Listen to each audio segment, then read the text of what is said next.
commission nationale de réforme des institutions de 2013 ñu jóge ci récemment assise de la justice jógewaat ci 2025 assise de la justice 2024 la woon 2025 dialogue national sur le système politique te waxtaan yooyu ñun de teewee nañ ko notamment 2024 ak 2025 donc lu ma jaaxal mooy ñoo xam ne teeweewuñu waxtaan yooyu ñooy ñëw di laajaat ñu waxtaanaat encore si loo xam ne waxtaan nañ ci ba tënk ko ba d'accord ci am point de consensus te lu ci ëpp feeñ na ci constitution proposition de révision constitutionnelle bi donc pour man loolu yaakaar naa ni inconséquence la ñàkk sérieux la te bugguñu dëkk bi avancé parce que lu ñuy woote saa ñu fi indee proposition wala projet wala leneen ñu ne nañu reporter nañu ajourner nañu retirer pour moi c'est de l'attentisme et de l'immobilisme maanaam assemblée nationale bii mënul doxee noonu institutions yi mënuñu doxee noonu parce que dañu fee fal jox ñu ay indemnité jox ñu ay moyens comme constitution bi mun nañ ko nu mu ko waxee pour ñu voter ay lois ñu contrôler l'action du gouvernement et évaluer les politiques publiques donc loolu mooy suñu liggéey donc tey suñu indee ay proposition de loi lu ma jàpp mooy ni dañ ko war a examiner ku ci d'accordul nga indi ay amendement wala ay contre-proposition ñu ci d'accord ñoom ñu soutenir projet bi ñu passer ko à l'adoption parce que liggéey bu am solo nañu def depuis des années du ñu ñëw ba tey nag ñoo xam ne ñoom participer wuñu ci liggéey boobu te pratiquement lu ci ëpp ci réforme yu nga xam ne présenté nañ ko ñoom pendant que bu ñu nekkee au pouvoir pendant 12 ans dañ ko bloqué ils ont refusé de les appliquer ba tey Sénégalais yi sanctionné leen yóbbu leen en minorité moom mu ñëw ñu def ko suppléant mu ñëw suppléer à son chef de parti parce que ci liste nationale bi la làqatu woon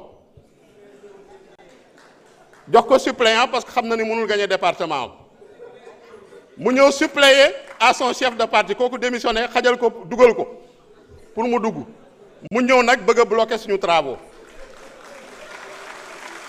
yaakaar naa ni loolu vraiment ay caaxaan la pour man il faut qu'on soit sérieux chers collègues saa ñu indee proposition mënoo leen ñëw ne retirer leen reporter leen ajourner chaque jour question préalable chaque jour motion d'ajournement mais dugg leen ci débat de fond bi indi ay proposition soo leen d'accordul tamit on vous le reconnaît parce qu'on est en démocratie c'est le rôle de l'opposition de ne pas être d'accord mais mënuñoo nekk éternel recommencement je pense que on doit avancer on doit aller de l'avant on doit réformer parce que les Sénégalais nous ont élus pour ça les Sénégalais veulent des réformes dans leur écrasante majorité te yaakaar naa ni mandat boobu nañu jox c'est ce mandat qu'on va exercer en toute responsabilité conformément à la Constitution parce que article 103 de Constitution bi moo ñu jox initiative de la révision conformément également à notre règlement intérieur te yaakaar naa violé wuñ ci dara donc chers collègues maa ngi ñaan ñu rejeter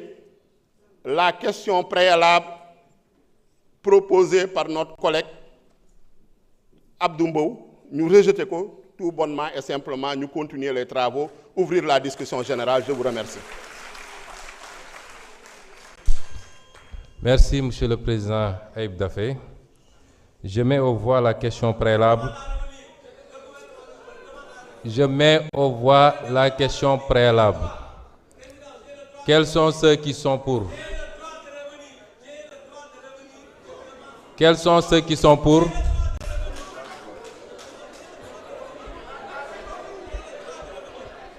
Quels sont ceux qui sont pour? Quels sont ceux qui sont contre? La question est rejetée.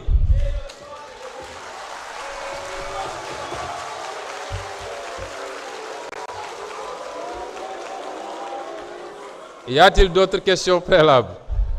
Vous avez la parole. Voilà, merci beaucoup. Xam nga il faut quand même qu'on respecte. Xam nga yéen da ngeen ne man suppléant la ba pare ragal ma. Veuillez couper le micro. Ma ne. Veuillez couper le micro.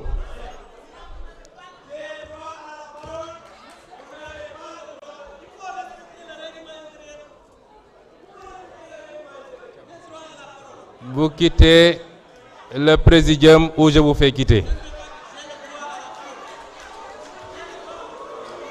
Vous quittez ou je vous fais quitter.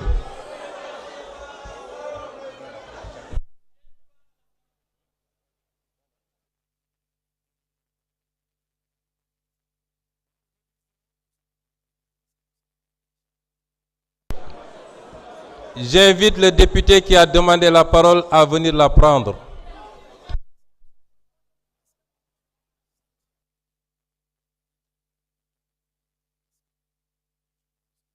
J'ouvre le débat général. Ceux qui veulent s'inscrire n'ont qu'à s'inscrire.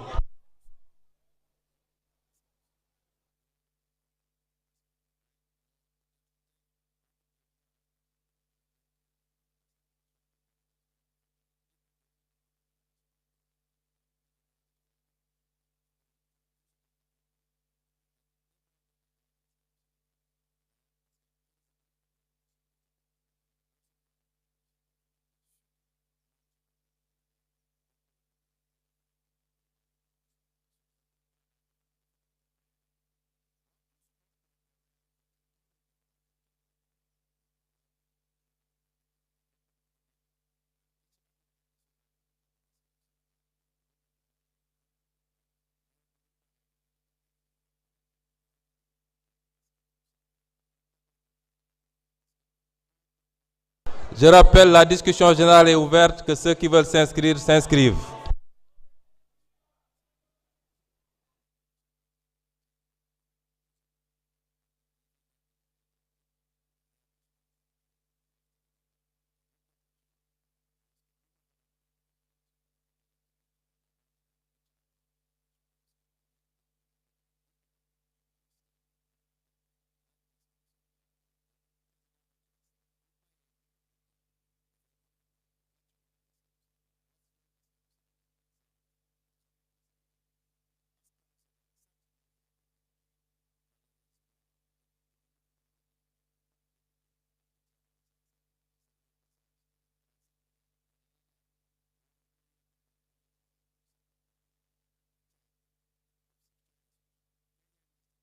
Les inscriptions seront clôturées dans 1 minute.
La liste est close. Nous démarrons la discussion générale. Monsieur le député, vous rejoignez votre place ou je vous fais évacuer de la salle.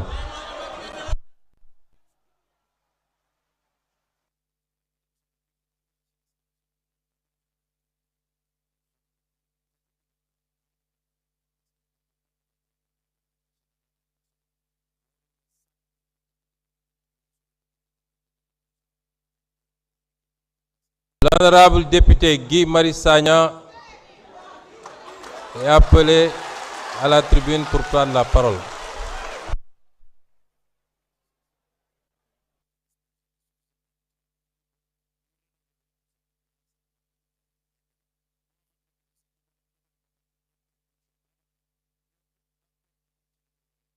Honorable, vous reprenez votre place pour 1 minute.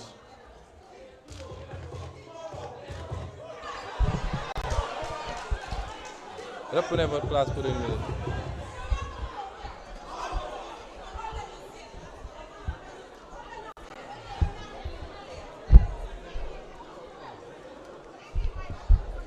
Je m'en vais lire la liste.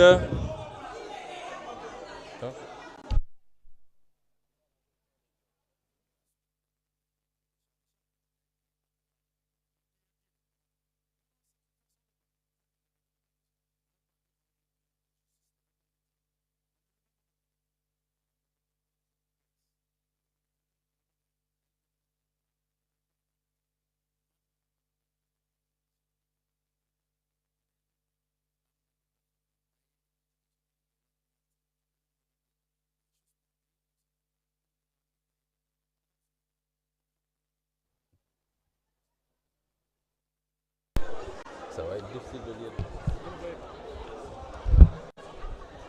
Sont inscrits les honorables députés Guy Marius Sagna, Seynabou Yassine Samb, Cheikh Thioro Mbacké, Ndeye Marie Sané, Fodé Mané, Ismaïla Diallo, Daba Wañan, Adama Tanjigora, Fabinta Ndiaye, Alioune Ndaw, Awa Seck, Say Cissé, Cheikh Faye, Fama Ba, Abdou Karim Sall,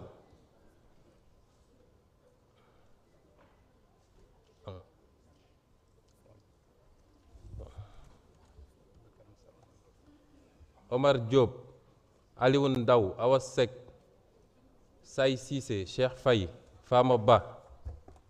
Il y a des noms qui reviennent. Abdou Karim Sall, Omar Diop, Diaray Ba, Anta Dia, Fatou Diop Cissé, Marem Mbacké, Bara Ndiaye, Awa Sonko, Alassane Niang, Abdourahmane Diouf, Abdoulaye Sow, Abdoul Khadir Sonko, Rokhaya Ndiaye, Insa Danfa, Ansoumana Sarr, Ousmane Ciss, Mbaye Dione, Maymouna Dieng, Babacar Diédhiou, Ami Ndiaye, Bakary Diédhiou, Ami Ndiaye, Ibrahima Mbeng, Amadou Lamine Diouf, Mben Faye, Fatou Ba, Maymouna Bousso, Oulimata Sidibé, Ousmane Diop, Awa Dione, Ramatoulaye Bodian, Koumba Ndiaye, Fatou Ngom, Babacar Ndiaye, El Hadj Ababacar Tambédou, Amadou Diallo numéro 2, Allah Kane,